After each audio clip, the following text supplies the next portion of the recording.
नमस्कार दोस्तों, आपका स्वागत है हमारे चैनल में। वीडियो शुरू होने से पहले वीडियो को लाइक एंड चैनल को सब्सक्राइब जरूर करें और अपनी सब इच्छा पूरी करने के लिए वीडियो को पूरा देखो। तो शुरू करते हैं।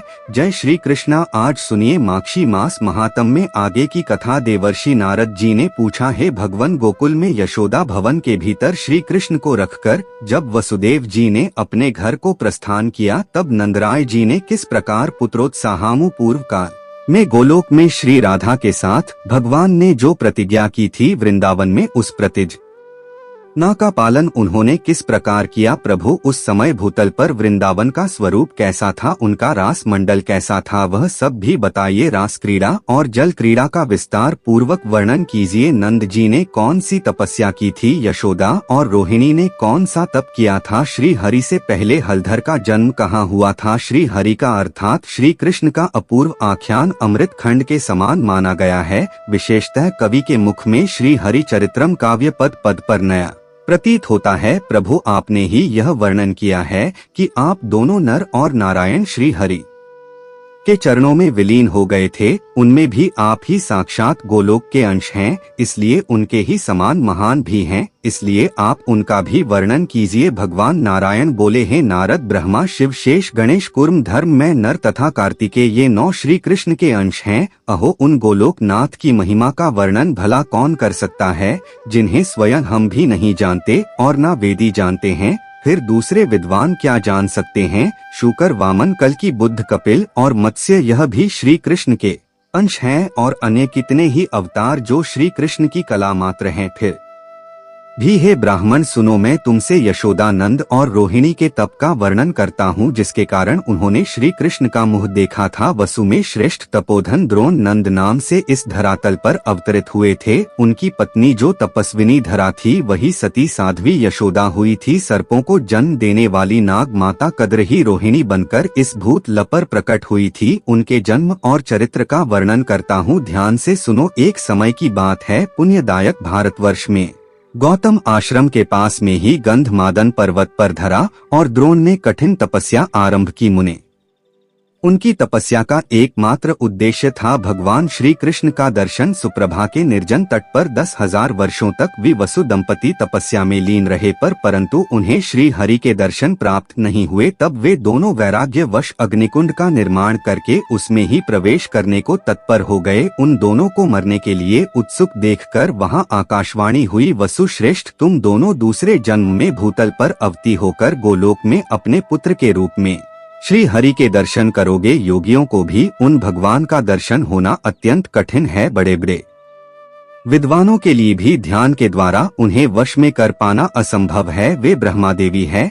यह आकाशवाणी सुनकर धरा और द्रोण सुख पूर्वक अपने घर को चले गए और भारतवर्ष में जन्म लेकर फिर उन्होंने श्री हरि के मुखारविंद के दर्शन किए। इस प्रकार यशोदा और नंद का चरित्र तुमसे कहा गया। अब देवताओं के लिए भी परम गोपनीय रोहिणी का चरित्र भी सुनो। एक समय देव माता अदिति ने ऋतुमती होने पर समस्त श्रृंगार से सुसज्जित होकर अपने पति देव श्री कश्यप जी से मिलना चाहा। उस समय कश्यप जी अपनी दूसरी पत्नी सर्प माता कद्रु के पास थे। कश्यप जी के आने में देर होने पर अदिति को बहुत दुख हुआ। उन्होंने कद्र को श्राप दे डाला कि वे स्वर्ग लोक को त्याग कर मनुष्य योनि को प्राप्त हो जाएं। इस बात को सुनकर कद्र ने भी अतिथि को श्राप दे डाला कि वे भी जरा युक्त होकर मृत्यु लोक में मानव योनि में जाएं। इस प्रकार दोनों एक दूसरे के श्राप ग्रस्त होने पर कश्यप जी ने कद्र को सांत्वना देकर समझाया कि तुम मेरे साथ मृत्यु लोक में जाकर श्री हरि के मुख कमल का दर्शन प्राप्त करोगी। फिर कश्यप जी ने अदिति के घर जाकर उनकी भी इच्छा पूर्ण की। उसी ऋतु से देवराज का जन्म हुआ। इसके बाद अदिति ने देवकी के रूप में, कद्र ने रोहिणी के रूप में और कश्यप जी ने श्री कृष्ण के पिता अर्थात श्री वसुदेव जी के रूप में जन्म ग्रहण किया है। मुने यह सारा गोपनीय रहस्य बताया गया। अब अनंत अप्रमेय और सहस्त्र मस्तक वाले भगवान बलदेव जी के जन्म का वृतांत भी सुनो। साध्वी रोहिणी वसुदेव जी की प्रेयसी भार्या थी अर्थात पत्नी थी। मुने वे वसुदेव जी की आज्ञा से संकर्षण की रक्षा करने के लिए गोकुल में चली गई। कंस से भीत होने के कारण वहां से उन्हें भागना पड़ा था। उन दिनों योग माया ने श्री कृष्ण की आज्ञा से देवकी के सातवें गर्भ को रोहिणी के उदर में स्थापित कर दिया था। उस गर्भ को स्थापित करके वे देवी तत्काल ही कैलाश पर्वत को चली गई। कुछ दिनों के बाद रोहिणी नंद भवन में श्री कृष्ण के अंश स्वरूप पुत्र को जन्म दिया। उसकी अंग कांति तपाए हुए सोने के समान गौर थी और वह बालक साक्षात ईश्वर था। उस बालक के मुख पर मंद हास्य की मनोहर छटा और प्रसन्नता छा रही थी। वह ब्रह्मा तेज से प्रकाशित हो रहा था। उसके जन्म मात्र से ही देवताओं में महान आनंद छा गया। स्वर्ग लोक में दुंदुभी, आनक और मरज आदि दिव्य बाजे बज उठे। आनंद मगन हुए देवता शंख ध्वनि के साथ जय जयकार करने लगे। फिर नंद का हृदय भी हर्ष से भर उठा। उन्होंने ब्राह्मणों को बहुत सारा धन दिया। ने आकर बालक की नाल काटी और उसे स्नान कराया। समस्त आभूषणों से विभूषित गोपियां अब जय जयकार करने लगी। अपने पुत्र का उत्सव तो हर कोई मनाता है, लेकिन नंद जी ने बड़े आदर के साथ उस पराये पुत्र के लिए भी महान उत्सव मनाया। यशोदा जी ने गोपियों और ब्राह्मण को प्रसन्नता पूर्वक भरपूर धन का दान किया। तरह तरह के द्रव्य, सिंदूर और तैल आदि प्रदान किए। हे वत्स, इस प्रकार मैंने तुमसे नंद और यशोदा जी के तप का प्रसंग कह सुनाया। हलधर के जन्म की कथा कही और रोहिणी जी के चरित्र को सुनाया। अब तुम्हें जो अभीष्ट है वह नंद पुत्रोत्साहामु और जरावस्था का निवारण करने वाला है। श्री कृष्ण का मंगलमय चरित्र वैष्णव का जीवन है। वसुदेव जी ने श्री कृष्ण को नंद भवन में लाकर रख दिया और उनकी कन्या को गोद में लेकर वे हर्ष पूर्वक अपने घर को लौट आए। यह प्रसंग तथा उस कन्या का श्रवण सुखद चरित्र पहले ही कहा जा चुका है। अब गोकुल में जो श्री कृष्ण की मंगलमय लीला प्रकट हुई उसे बताता हूँ, सुनो। जब वसुदेव जी अपने घर को लौट गए तब जया तिथि अष्टमी से युक्त उस विजयपूर्ण मंगलमय सूतिकागार में नंद और यशोदा जी ने देखा कि उनका पुत्र धरती पर पड़ा हुआ है। वह नग्न बालक बड़ा सुंदर दिखाई देता था। उसकी दृष्टि घर के शिखर भाग की ओर लगी हुई थी और उस बालक का मुख शरद काल की पूर्णिमा के चंद्रमा को भी लज्जित कर रहा था। दोनों नेत्र नील कमल की शोभा को भी छीन लेते थे।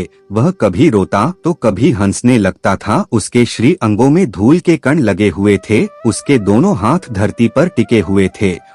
युगल चरणारविंद प्रेम के पुंज से जान पड़ते थे। उस दिव्य बालक श्री हरि को देखकर पत्नी सहित नंद जी को बड़ी प्रसन्नता हुई। फिर धाय ने ठंडे जल से उस बालक को निलाया और उसकी नाल काट दी। उस समय गोपियां हर्ष से जय जयकार करने लगी। ब्रज की सारी गोपिकाएं, बालिका और युवतियां भी ब्राह्मण पत्नियों के साथ सूतिकागार में आई। उन सब ने आकर बालक को देखा और प्रसन्नता पूर्वक उसे भरपूर आशीर्वाद दिया। नंद नंदन की भूरी भूरी प्रशंसा करती हुई वे उन्हें अपनी गोद में ले लेती थी। उनमें से तो कितनी ही गोपियां रात में वहीं रह गई, अपने घर गई ही नहीं। नंद जी ने वस्त्र सहित स्नान करके फिर धुली हुई धोती और चादर धारण कर ली। फिर खूब प्रसन्न होकर परंपरागत विधि का पालन किया। ब्राह्मणों को भोजन करवाया, उनसे मंगल पाठ करवाया, तरह तरह के बाजे बजवाई और बंदी जनों को धन दान किया। फिर नंद जी ने आनंद पूर्वक ब्राह्मणों को धन दिया। उत्तम रत्न, मूंगे और हीरे भी आदर पूर्वक उन्हें दिए। मुने तिलों के साथ पर्वत सोने के 100 ढेर, चांदी धान्य की पर्वतम राशि, वस्त्र सहस्त्र मनोरम, गौवे, दूध, दही, शक्कर, माखन, घी, मधु, मिठाई, लड्डू, स्वादिष्ट मोदक, सब प्रकार की खेती से भरी पूरी भूमि, वायु के समान वेगशली घोड़े, पान और तेल, इन सब का दान करके नंद जी बड़े प्रसन्न हुए। उन्होंने सूतिकागार की रक्षा करने के लिए ब्राह्मणों को नियुक्त कर दिया। मंत्रज्ञ मनुष्यों और बड़ी बूढ़ी गोपियों को लगा दिया। उन्होंने ब्राह्मणों द्वारा वेदों का पाठ कराया, एकमात्र मंगलमय हरि नाम का कीर्तन कराया और देवताओं की पूजा भी करवाई। युवती और बड़ी बूढ़ी ब्राह्मण पत्नियां बालक बालिकाओं को साथ लेकर मुस्कुराती हुई नंद भवन में आई। नंदराय जी ने उनको भी तरह तरह के धन और रतन दिए। ज्योतिष शास्त्र के विशेषज्ञ, विविध ज्योतिषी, जिनकी वाणी सिद्ध थी, जिनकी वाणी सदा सत्य रहती थी, हाथ में पुस्तक के लिए नंद मंदिर में पधारे। नंद जी ने उन्हें नमस्कार करके बड़ी प्रसन्नता के साथ उनके सामने अपनी विनय प्रकट की। उन सबने आशीर्वाद दिए और उस उत्तम बालक को देखा। इस प्रकार ब्रजराज नंद ने सामग्री एकत्र करके अपने पुत्र का उत्सव मनाया। ज्योतिषियों द्वारा शुभाशुभ भविष्य का प्रकाशन करवाया। वह बालक फिर नंद भवन में शुक्ल पक्ष के चंद्रमा की तरह दिनों दिन बढ़ने लगा। श्री कृष्ण और हलधर दोनों ही माता का स्तन पान करते थे। मुने वहाँ नंद के पुत्रोत्साहामु तेल, सिंदूर और तांबूल प्रदान किए। वे सब बालक के सिर पर आशीर्वाद देकर अपने घर को चली गई केवल यशोदा रोहिणी और नंद जी यही उस घर में हर्ष पूर्वक रहे। भगवान नारायण कहते हैं, नारद एक दिन राजसभा में स्वर्ण सिंहासन पर बैठे हुए कंस को बड़ी मधुर आकाशवाणी सुनाई दी। ओ ममु क्या कर रहा है, अपने कल्याण का उपाय सोच, तेरा काल तो धरती पर उत्पन्न हो ही चुका है। वसुदेव ने माया से तेरे शत्रुभूत बालक को नंद जी के हाथों में दे दिया और उनकी कन्या लाकर तुझे सौंप दी। यह कन्या माया का अंश है और वसुदेव के पुत्र के रूप में साक्षात श्री हरि अवती हुए हैं। वे ही तेरे प्राण हरें। इस समय गोकुल के नंद मंदिर में उनका पालन पो हो रहा है। देवकी का 7वां गर्भ भी स्खलित या मृत नहीं हुआ है।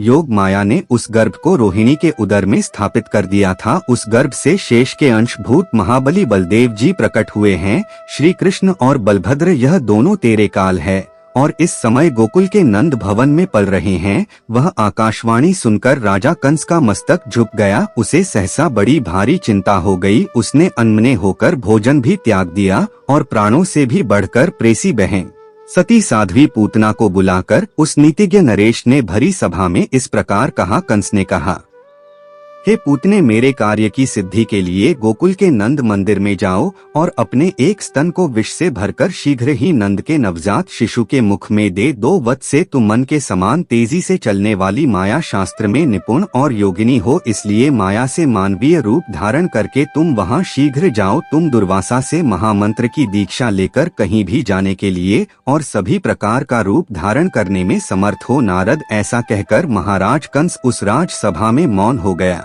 इधर स्वेच्छाचारिणी पूतना कंस को प्रणाम करके वहां से चल दी। उसने एक परम सुंदरी नारी का रूप धारण कर लिया। उसकी अंग कांति तपाए हुए सोने के समान प्रकाशित हो रही थी। तरह तरह के आभूषणों से वह सुसज्जित थी। मस्तक पर मालती की माला से अलंकृत केश पास धारण किए हुई थी। उसके ललाट में कस्तूरी की बेदी से युक्त सिंदूर की रेखा शोभा पा रही थी। ब्रज में पहुंचकर पूतना ने मनोहर नंद भवन पर नजर डाली। वो दुरल और गहरी खाइयों से घिरा हुआ था। साक्षात विश्वकर्मा जी ने दिव्य प्रस्तर अर्थात पत्थरों द्वारा उसका निर्माण किया था। इंद्रनील मरकत और पद्मप्रद मणियों से उस भवन की शोभा बड़ी ही दिव्य हो रही थी। सोने के दिव्य कलश और चित्रित शुभ शिखर उस नंद मंदिर की शोभा बढ़ाते थे। मोती माणिक के पारसमणि और रत्न आदि वैभव से घिरे हुए उस भवन में स्वर्ण में बड़ी भारी संख्या में दिखाई दे रहे थे। करोड़ों गौवे उस भवन के द्वार की शोभा बढ़ा रही थी। लाखों ऐसे गोप किंकर वहां पर विद्यमान थे जिनका भरण पोषण नंद भवन से ही होता था। तरह तरह के कार्यों में लगी हुई सुंदर दासियां उस भवन की शोभा बढ़ा रही थी। सुंदरी पूतना ने अत्यंत मनोहर वेश धारण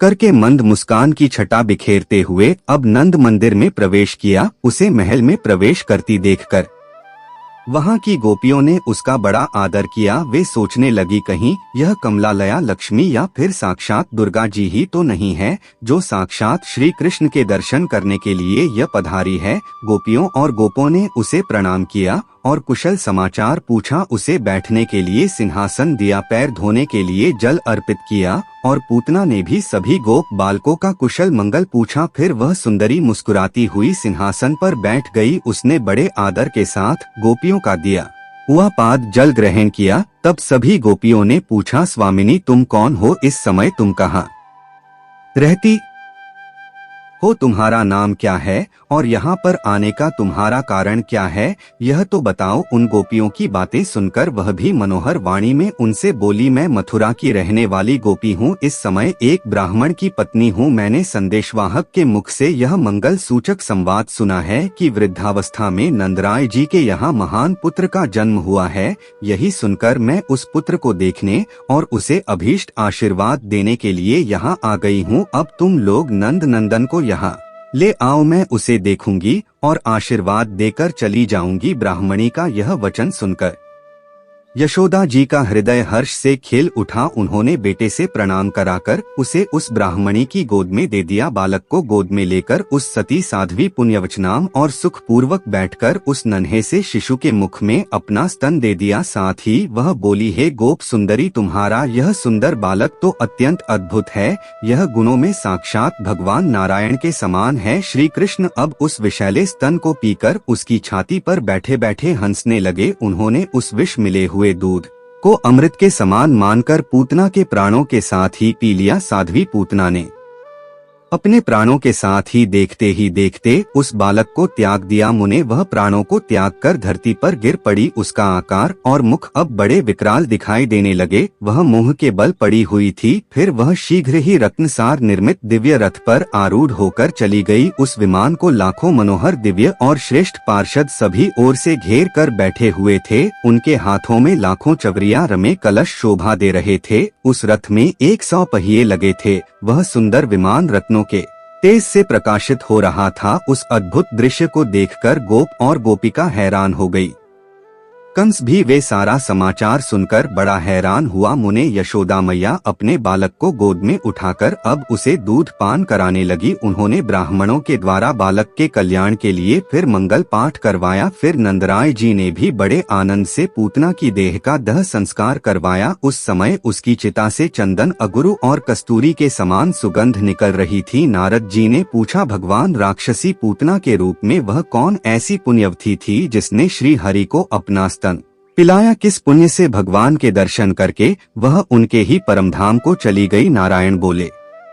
देवर्ष राजा बलि के यज्ञ में बामन का मनोहर रूप देखकर बलि की कन्या रतनमाला ने उनके प्रति पुत्र स्नेह प्रकट किया था। उसने मन ही मन यह संकल्प किया कि अगर इस पुत्र के समान मेरा पुत्र होता तो मैं उसके मुख में अपना स्तन देकर उसे अपने सीने पर लगा लेती। भगवान से उसका यह मनोरथ छिपा नहीं रहा। उन्होंने इस प्रकार जन्मांतर में उसका स्तन पान किया। भक्तों की इच्छा पूर्ण करने वाले उन कृपा निधान ने पूतना को माता की गति प्रदान की।